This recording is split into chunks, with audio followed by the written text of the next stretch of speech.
Backyard Green Films is proud to present this episode of Agri-Culture with your host, Alara Bowman. Alara and her husband Rick travel throughout the land in their teardrop trailer that they have nicknamed Maggie, bringing you stories about their travels and the people they meet. They visit farmers, ranchers, and just about anyone who loves putting their hands in the dirt or their feet in stirrups. In those travels, they have gotten to meet some very interesting people. Here's one of those interviews. Hi, this is Alara. Welcome back to our podcast. Last month, we focused on Colorado with a foray into the joys of Herefords, ranching, and the like. That state is one of those places synonymous with agriculture and beef cattle in most people's minds. It's a truism for a reason, and mostly because of the historic influence of Denver, I'm sure. But the western U.S. and the English influence of Hereford cattle aren't the only ones that have impacted the beef industry here on the continent. The most popular beef cow in the country, as you might imagine, is actually the Angus.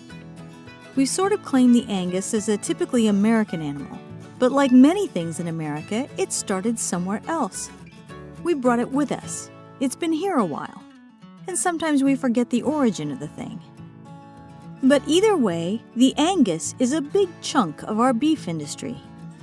American Cowboy Magazine and the American Angus Association say that Angus and Angus crosses make up 60% of the commercial cow herd. That's followed up by Herefords out of England, the German Gelbvieh, the French Limousin, and the Swiss Simmental. Please forgive my German, French, and Swiss pronunciation, and maybe a little of the English too for that matter. And aside from what they tell us on the truck commercials, not all agricultural production comes from the stereotypical areas that we have in our minds when we think of food and how it's raised. It's often all over the place, even if it's not at the same scale. Anyway, though the Angus is a big breed here, and as you might guess, it's from Scotland, there are quite a few other domesticated animals that originated out of Scotland that have had quite an impact insofar as breeds go. I'll list just a few. First, the cattle. Aberdeen Angus. Yep, that one. Ayrshire. Galloway. Belted Galloway. Highland. Luing. Shetland. There are chickens like the Scots Dumpy and Scots Grey. The Shetland Goose originated in the Shetland Islands. There are more dog breeds than I'll list here, but many of them are related to something in agriculture. The bearded collie, bloodhound, border collie, border terrier, golden retriever, collies, short and long-haired, Shetland sheepdogs, skye terrier, and others. The easy one for most people to name is the horse breeds. If you like either beer or football, the first one's a gimme. The Clydesdale, Eriskay pony, Highland pony, and Shetland pony. And I'm a sweater girl, so I've saved the Scottish sheep for last. Borere, Castle Milk Morit, Hebridean. The old breeds, like Scottish Blackface from the 16th century, and the really, really old breeds, Chevoit from at least the 14th century, and North Ronaldsay and Shetland sheep, which go back to the Iron Age. The Soy are from the Bronze Age. Scotland has contributed to the world the variety of breeds you might expect from a land that has not only been invaded by Vikings, Romans, English, and Mel Gibson, but survived the whole experience and have seemed to have become feistier and more poetic because of it. Thank you, Mr. Burns. It's not a gentle place in many parts of the country, and if you can't hack it, you don't make it. Scottish things, in my experience, are strong, sturdy, protective, sometimes adventurous, usually practical, and have a great sense of humor. Oh wait, that's Rick from the Scottish Bowman side of the family.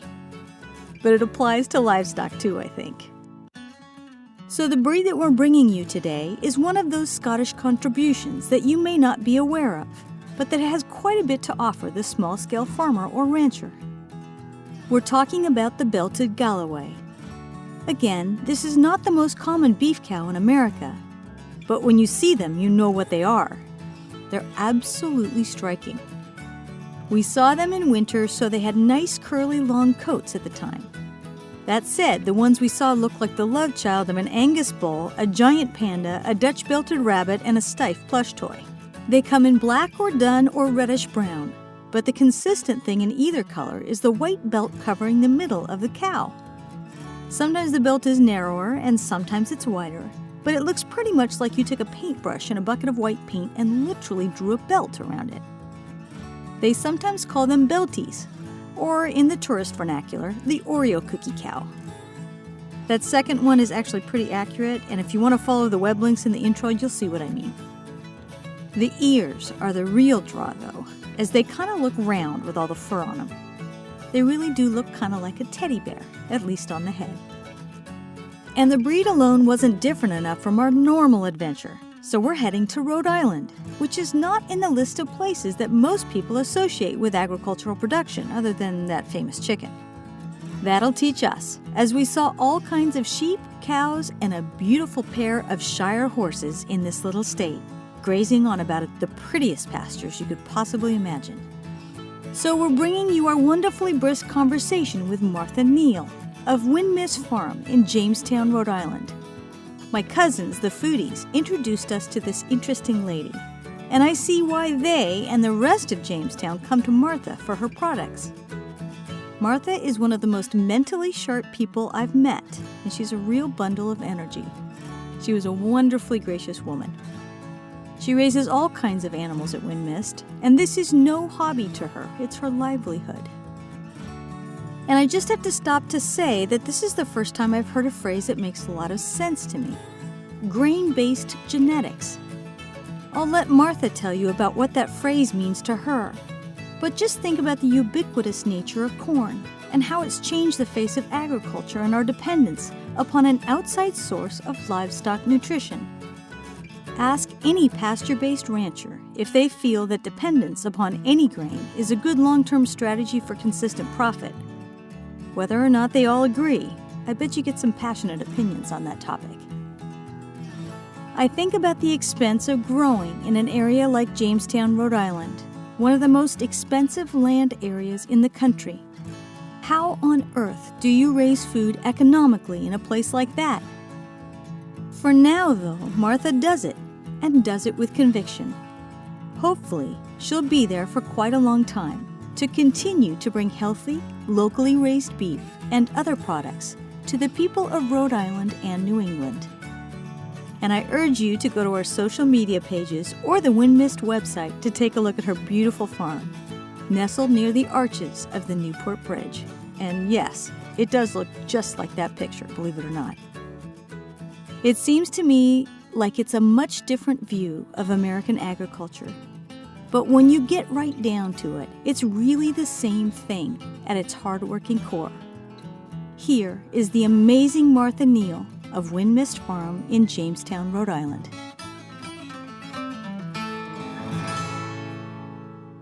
Hi, I'm Martha Neal.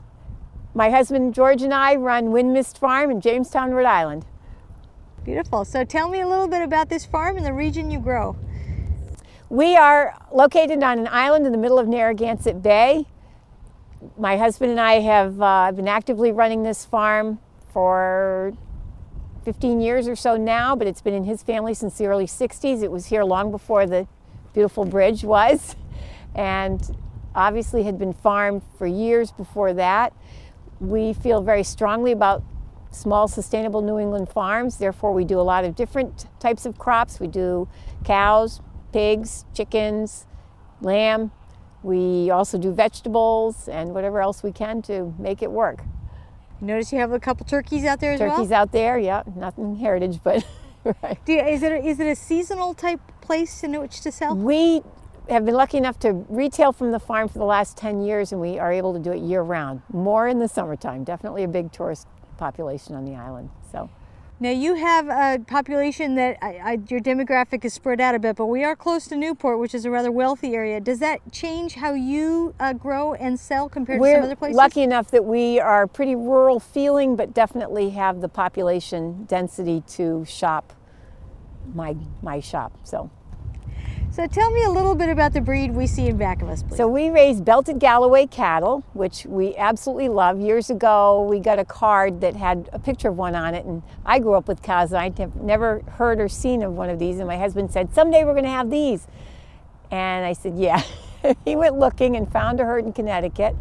In early 1990s, we started with 3 and have grown our herd from those 3. They are not registered. Most of them are pure Belty. We do have a couple of mixes. But belted Galloway cattle are what they call a heritage breed. They were developed in the Galloway region of Scotland in the 1500s. They are a very thrifty cow. You can see quite shaggy, but they don't overheat and they don't get cold. They're out year-round and do very well in whatever the weather is.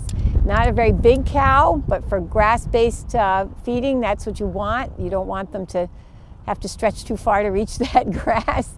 And they grow out somewhat slowly, but they're such an easy breed to work with, and we just think they look so great on the hillside. So what does it mean when you say a thrifty cow? Doesn't matter what's in front of them, they'll eat it and make the best of it, make it into meat. So are they good beef producers? I think so. I think they're a great cow. But when I ship one of these and ship a Hereford that I've gotten from somebody, these guys will dress out at a third of what a Hereford would dress out at. Now, do they eat a third less Probably, but it's hard to measure when it's out here in front of you. So. Well, that's one of the things that they say about heritage breeds is oftentimes they'll be easier to maintain. Would you say that's the case? Absolutely. Yeah, they hold the weight on them. Yes. Yeah. And in terms of the amount of care it takes, like veterinary and calving, how do they work? Nothing. We never have a vet. We have very few problems with them in any way, shape, or form. Calving is, easy. We run a bull. We don't have a full-size bull in here right now, but run a bull with them, and so calve kind of year-round. We try to focus it a little bit, but most of what you see was spring, early summer. So now there's quite a bit of variation in some of these cattle. I was seeing in terms of the color. Color-wise, Belties come in 3 main colors. Your black and white is dominant, but you also have red and white, which we have 2 of, although I think the mom, which is this one over here, she's our oldest cow, Patty, was mixed to begin with, but then she has the other red variant down there. And then dun is the other color, which we have over here. And size of the belt, it's kind of funny because we're not worried about it, but we have a good friend that tries to breed for the smallest belt he can get, which is kind of opposite what most breeders would be looking for. But doesn't matter to us. The show Belties, obviously, do worry a little bit more about that. Now tell me about the origin of this breed, historically. Galloway region of Scotland is what I understood. And I believe, you also have Dutch Belteds, which are a milk cow, but I don't know how closely related they are. You probably know more than I do. So do you raise these animals for business or for fun or both? No, for business. We have started to make a living at retailing their great meat out of our farm stand. So there's a farm-to-table movement that's become quite popular. Has that helped you at all? Absolutely. I don't think we could have done it without that whole movement. People need to know where their food comes from. They need to know that you are connected to your food, and you should worry about what you eat and how it lived its life. So do your customers come to you and say, I want to know where these cows were raised? I had one customer, this is one of my favorite examples. She came into the shop and said, I need to go look at your cows. Well, go right ahead. We always encourage people to do that. Walk down the hill. And she went down the hill, came back a few minutes later and said, okay, I've looked them in the eye. Now I can eat them. Well, that's one of the things that many people say. In order to save heritage breeds, you need to eat them. You do need to eat them. Otherwise, in order to save farms, you need to eat from the farm. Yes. And sometimes it costs a little bit more. If you could tell me what kind of you can pay the farmer now, or you can pay your physician later. Well, now, what kinds of things might be different than a commercial farm on a small farm? It is going to cost more just because it's much more labor intensive. There's that economy of scale that you don't have. But I really believe in the kind of food I'm raising, and therefore I think I'm able to talk to my customers about that and make them understand that it really is worth the little bit of extra money that it might cost. And then there are cuts that I look at in the grocery store, and I'm selling them for less than the grocery store is, and it hasn't come thousands of food miles. This is a very small food shed here. So. So tell me, what time you get up, what time you go to bed, and some of the things in between. So people always say, you must get up really early. Well, no, the grass is here 24/7. I don't have to get up early to put the grass out. So that's not always an issue. But obviously you get going when the sun gets up and do your chores, which, the cows are easy. They get moved every once in a while. And then obviously when you get into the winter, they'll get hay or baleage, so they get fed. But there are other chores that need doing as well. And I'm finding that I got into this because I wanted to farm, but a lot of it ends up being the marketing end of things. You have to keep the things flowing. So this morning we got up and loaded up 14 lambs to take up to the processing facility, and then came home and did chores. And I've taken ground beef to a guy in a nearby town to have meatballs made. So there's always something that needs doing. So how has social media helped you as a farmer? Not my forte, but luckily I have kids that are very good at it, and it is definitely word of mouth. So it's, I have a website that I haven't updated in 5 years, but people talk about it all the time, so obviously they're still going there. And then I have a daughter that does a lot of Instagram, and the comments on that are continual and constant, and how can you not enjoy social media? So these guys are kind of shaggy. Tell me how the weather here is appropriate for them. It's please. probably pretty similar to what they're used to in the Galloway region of Scotland. So it can get pretty icy and windy in the winter and pretty warm and sunny in the summer. But they do very well at all temperatures. It doesn't seem to affect them. So I mean, do they get burned? They're out 24/7 all year round. If it's really bad, they'll huddle together and put their tails to the wind. But there's nothing better than a picture of ice-covered cattle in the wintertime.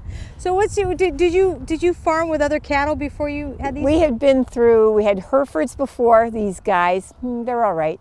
It's definitely one of the bigger beef breeds in the United States. We did replacement Holsteins way back when. I met my husband when he was doing that. That's a thing of the past in Rhode Island because of the lack of dairy farms. And then he had Angus early on and swore off them forever. So they can be kind of a wild bunch. And in this day and age, both the Angus and the Hereford breeds are becoming very grain-based genetics, and you're missing that good, thrifty, grass-fed genetics that you have with these kind of breeds. So. Yeah, that's interesting, grain-based genetics. Explain that, please. Well, just the fact that they're looking for cows that can fatten up very quickly, and it's hard to put it very quickly, but you're also, not just the fact that they're putting the fat on, but they're doing it in a very short period of time so that you can get them basically in and out of your program.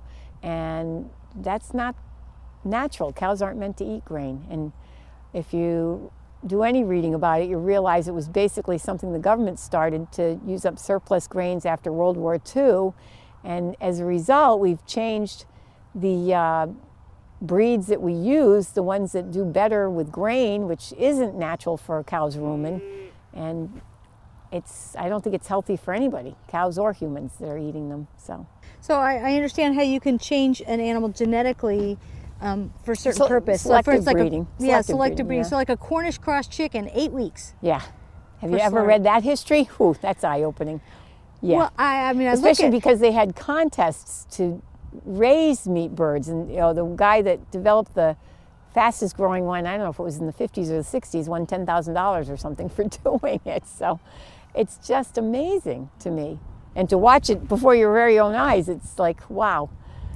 So over time, does that change the requirements of that breed? I mean, if you do that for 50 years, do you pretty soon breed a different cow? You have a different, definitely have a different breed, I think. They might be able to interbreed, but you still, I don't know, it's, yeah. Yeah, definitely, I could see how that would change things. So you don't do that heavily in the registration process. Do you ever import genetic stock from Scotland or anywhere else? No, we have not. Most of the belted Galloway genetics, I believe, was brought into the country from the Aldermere herd in the early 60s, maybe even before that. But Chatfield, was that his name? I should remember his name. But the Aldermere herd in Rockport, Maine is the premier belty herd in the nation, and he was the one that brought the genetics in, and a lot of it still based on that. I don't keep track of it enough to know what they're doing in this day and age. There are definitely belty groups out there, and I'm aware of them, but too busy farming to mingle with them. Yeah. So do you think that this looks different than the cows in Scotland now? Because that's a good question. I honestly don't know. We're trying to figure out. When I talk to people that have been to Scotland, I say, have you seen any belted Galloway? And they always say, no, but we saw lots of Scotch Highland. So.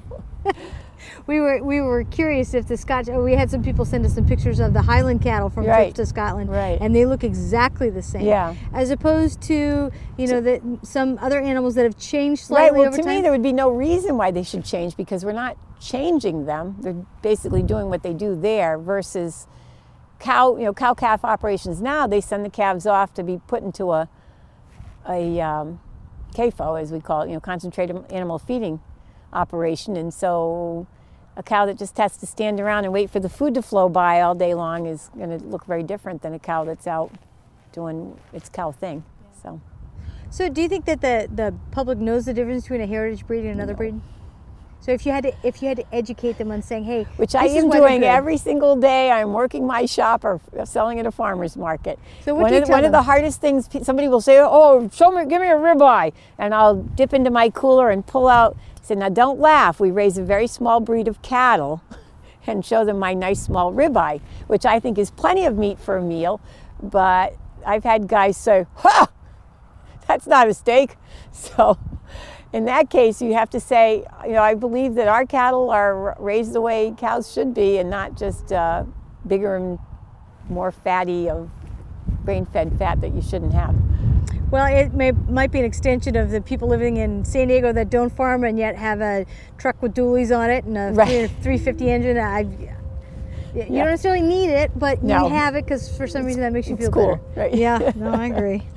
So, do you eat your own cattle? Absolutely, some of the best meat ever. So what? And I've become much more of a cook than I ever was before. Not because you have to learn how to cook it. It's just more fun to cook it.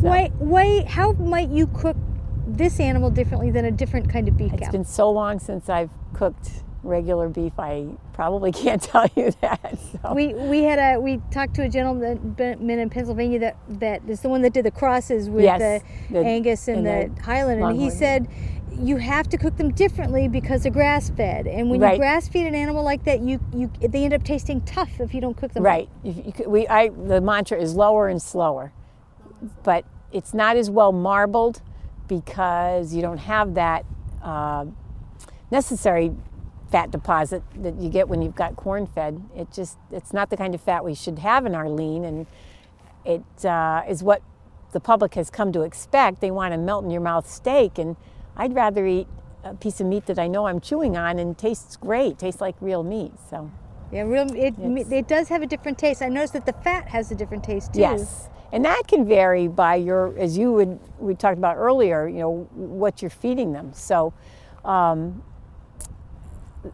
the free choice minerals is a good thing to add, because that is a lot of times, sometimes if you have a cow that you have a taste to, that cow might have been a little mineral deficient in something, but with the free choice minerals, they can balance that, and then you're going to have a much more standard taste, I guess, is what you'd be looking for. So. Well, now some people also say that, I'll look at this wind moving around here. Some people also say that the age of the cow makes a difference in terms of how it tastes and what you do with it. So well, if you know what veal looks like, there's no muscle tone to it. And obviously, as you go up in age, the older they are, the more muscle development you have, or development's not a good word for it. What would be a word? Structure? I don't know. And so that's why we usually do steers, I can't say that because in the nation they probably eat a little bit of everything, but you you're going to eat a cow that's not totally mature, but not too young either, so that you've got some muscle development, but not toughness. If we're culling a cow, if we're clearing out an old mom from the herd, we're going to make stew and ground beef out of her because the meat's going to be a little tougher, or a lot tougher, and so that's what you make, versus a nice, well-aged steer, with between 2 and 3 years old. Then he's going to have very tasty meat because his muscle development is probably just right. So, But if and it's definitely a palate. It's something that the public needs to be educated on too. That it shouldn't melt in your mouth. You should be able to chew it. It's meat. So if they grow over time, and I've heard different theories on this. One of the farmers said that, in his opinion, it takes time for muscle development, and he thinks that's where the flavor comes from. Absolutely. I can relate it to chickens. You raise these meat birds, it takes 8 weeks to grow out a meat bird. The immigrant populations that I've talked to do not want those birds. They want my old laying hens. And it's like eating veal when you're eating that little 8-week-old chicken. There's no muscle tone there. But you eat that nice old laying hen, she's got muscle, she's got taste. And that's, to me, that was the best analogy of all. Yeah, because if it's a question of uptake of minerals and implanting that into their meat, yeah. Exactly. Then the only way to get that is time. Yeah. So is there anything that you've used these animals for outside of beef? Do you sell their hides or anything? I have done hides, but they're expensive to do, so therefore I've sold a couple, not too many. You try to use as much of the animal as possible, and luckily, people do eat organ meat. And so, do these animals have a gestation period of 9 months? 9 months, yep. Okay, so how long? So we had the bull in with them. Most of our calves started in mid-April, and through the summer we had one a few weeks ago. I'm trying to pick it out of the crowd. I don't know where it is right now.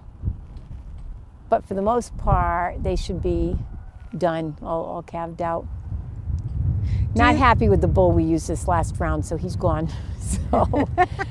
So when you make breeding decisions, do you cull sparingly or harshly? We're culling harshly this year. It's going to be very difficult to pick 6 more Wednesday, and then in 3 more weeks, 6 more. So why? Because we've had way too many animals for the amount of acreage we have, and so we're trying to cut way back and have enough of our own hay to feed for the winter. We've bought in an awful lot of hay in the last few years, and that's not logical at all. You should maintain the amount of animals you can feed from your own acreage. Yeah, so. Makes you more independent too, I would think, as a farm. Absolutely, yep. Although there's a lot of hay out there because everybody's getting out of the dairy business in this area.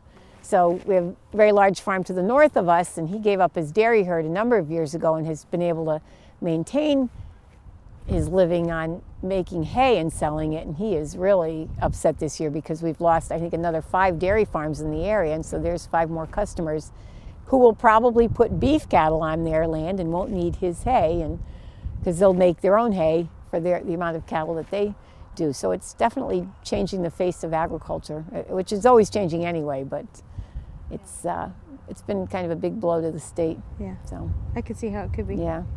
So do you think that heritage breeds are a past or a future concept? A future. Of course they have to be our future. We need to have that variation in the genetics. So talk about biodiversity, why it's important to you. Because one little thing will wipe us all out if we're all exactly the same. So you have to have that variation so that something will continue. It might not be you, but something somewhere along the line. So. I've heard that some 90%, 90-something percent. 93% of the Holsteins are all the same genetics, yeah. One bad disease can wipe out our whole dairy. Yeah. And of all industrial or commercial production, that is the most industrial, 90-something percent is just a couple breeds. Yeah. I read last week, actually, I tore it out, I don't know if I kept it or not. It was an ad in a farming magazine basically boasting about the fact that 81% of our meat is now produced in feedlots. It's like, I'm not proud of that. And so I'm doing my little part to try to change that. So. Okay, so we have globalism has been coming up for the last 20, 30 years or so. In this global economy, do you think that you can really have a pure breed or seed now? Oh, that's a fair question. I'd like to think so, but then you hear conversations about Monsanto and how overbearing they can be, and it's frightening to me. So, yeah. So, and again, you don't have to answer this question if it's not comfortable. In many ways, we value diversity in our society, and yet you and other farmers have chosen to raise heritage breeds because these breeds are worth saving for their unique and specific genetics. Isn't that diversity? It is, but we don't. I'm not trying to make them all the same. I want them to all stay different and get along together. Yes, and yet we're kind of a melting pot in Yeah. this country, and one of Right. the things we value is the fact that we're all coming together on it. Right. So I should have other breeds in here with my Belties. and I'm not proposing that. I'm saying it's We kind of interesting that we look at one way, and I understand the value Yes, of that. yes. And yet the other way we're saying a globalized world, a diverse world, a welcoming melting pot, and yet we're going to keep the Belty. Yeah. Do you know what I'm Yes, saying? absolutely. Yep. It has value. Yeah. But again, I understand it, and my father would tell you that's good German work ethic because that was a cultural norm. Right. And so there was a value to that distinct culture. Yep. Maybe we're not as important as they are. That's what I'm thinking. Do we have a purpose? Is it the same thing? Is the purpose that this animal? I always say we're the most invasive species out there. I would not disagree with that at all. When people start complaining about invasive species, wait a minute. It's bothering us, and who's the most invasive? I agree. So in terms of world impact, there's a lot going on in the news now. And we has are been. such a little blip in the bucket. We are, but there are things like trade agreements, and China purchased Syngenta, the GMO seed company, yes. a couple years ago. Yeah. There are things that are really starting to Overbear. Right. to hit the American farmer. But I don't know. Do you feel that there's an I impact? don't here because I'm such a small player. But in terms of our food industry, absolutely. Yeah, we're being basically made. It's monogamous, It's just I don't know. It's not right, but It's Soylent Green. yes, yes. So we have things like China just bought out a good chunk of Australian beef farms, and I understand that they're ramping up their infrastructure to prepare for food production, which is great. I mean, it's a really smart thing. Because they understand that their population is continuing to grow so fast. So it is smart in the governments. I think our big mistake with that is that we think that there's somebody that's sees it all and understands it all and controls it all. And so I think we're all just fumbling along. Do you think that will impact, not necessarily you, because you have a pretty small specific niche. operation, Do you think that will impact American farmers? Absolutely, especially if drought continues in certain areas of the country and impacts our food. I've already heard that a lot of our chicken is sent to China for processing and then comes back. Where is the sense in that? Salmon does that. So salmon, my youngest worked at a salmon hatchery all winter. I had no idea that all salmon, I shouldn't say all, the majority of salmon in Alaska is hatchery raised and released. And so it's wild caught, but they wouldn't survive without these hatcheries everywhere. In many cases, even the wild... And they kept saying to her, so what do you feed them? Fish food. What's in that fish food? Where does that come from? Who controls that? Yeah. Changes the taste. But it's my understanding they catch, even if they catch the fish in Alaska, they freeze it, ship it to China for processing, freeze it again, and then ship to the United States, and it's still wild caught salmon. Right. And so freeze it again. We're having this conversation this week because it's Thanksgiving, and so I have customers wanting turkeys, and in the last couple of years we're selling frozen turkeys because it was so stressful the weekend before Thanksgiving to get all these turkeys processed and bagged and ready for customers. It wasn't healthy for either turkeys or workers. And so did we have this conversation? So people want fresh turkeys. Well, do you think the turkeys in the grocery store were fresh? they did not process them 2 days ago to get to the grocery store for you today. So think about where those turkeys have been for whoever knows how long. So. And you didn't know the difference before, so. Yeah, exactly. You're not going to know the difference with this one either. So now I'm rambling, sorry. No, ramble all you want. I actually like that kind of thing. Okay, I've got some characteristics on these cattle, and I want to find out from you if you think that if you would agree. So I know that they say that they're docile in temperament. Would you agree with that? Absolutely. So how do they look like they're? They look pretty docile. I had customers yesterday that were taking pictures of them over the fence, and they said, and they all came running at us. They must have wanted us to get away. Like, no, they thought you were going to feed them something. So how does having a docile cow help you as a farmer? It doesn't go through the fence and play in the road. You can see that we have a couple of very busy roads, and that's the last thing I need is to be chasing cows down the road. We've been there with crazy cows. Don't need them. And I'm assuming you don't really have to do, if you needed to take care of something veterinarily speaking, it's not? Yes, yeah, we do have a head gate, so we can corral them up and then run them through the head gate and work them that way. What kind of mothers are they? Very good mothers, very good. Very seldom have an issue with mothering, either delivery or taken care of. And yeah, I haven't had need to call a vet for any reason, so. So if you had a small farmer that needed a good starter cow, would you recommend these? Absolutely, we do all the time. Other than they don't grow very big, but less work. So yeah, I think so. Less output, but a whole lot less input. I think so. If you liked our podcast, please subscribe. This is how we keep going. And please tell your friends to join us. Please feel free to post any questions or comments that you might have to our social media sites. Our Twitter feed is at Backyard Green Films, spelled BKYRDGREENFILMS. Our Instagram is at Backyard Green Films, BACKYARDGREENFILMS.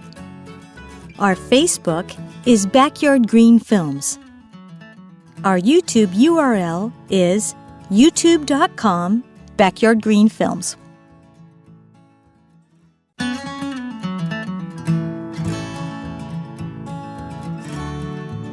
We would like to thank Martha and the good folks at Windmist Farm for speaking with us today. If you ever happen to find yourself in the Jamestown area, we highly recommend you stopping by and taking a visit. You have been listening to Agri-Culture with your host, Alara Bowman. Please tune in for more upcoming episodes from our travels. I'm Rick Bowman, your behind-the-scenes editor. Until next time. If you'd like to find out more about Martha and the farm, please visit their website at windmistfarm.com. This has been a presentation of Backyard Green Films Productions, all rights reserved, copyright 2019.